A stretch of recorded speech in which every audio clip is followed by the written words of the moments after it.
Unajua wachezaji wa Simba wanatuona sisi kama yani ni watu yani tulikuwa tunapata raha. Wao wanaona kama yani kama sijui tunafanyaje. Kwa sababu tulikuwa tuna raha zetu tu. Punde si punde yakatokea kutokea. Tulikuwa tuna raha, tunaruka kwanja fresh, DJ anapangilia playlist, tunapiga muziki, tuna enjoy. Wametoka huko chumba cha mapumziko. Yaani kama wameambiana mbona wale mashabiki wana raha, twendeni tukawafanyie ubaya ubwela. Punde si punde ndio wakatokea kutokea. Poleni sana.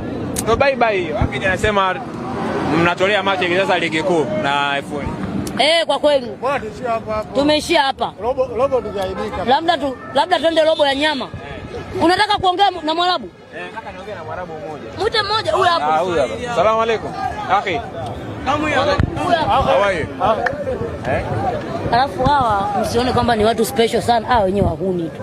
Yaani kama watoto wa Keko, watoto wa Mwananyamala. Hana lolote. Hana akili hapo. Hawana. Basi bwana, mimi ngoja niende zangu. Nendeni. Nenda tezi na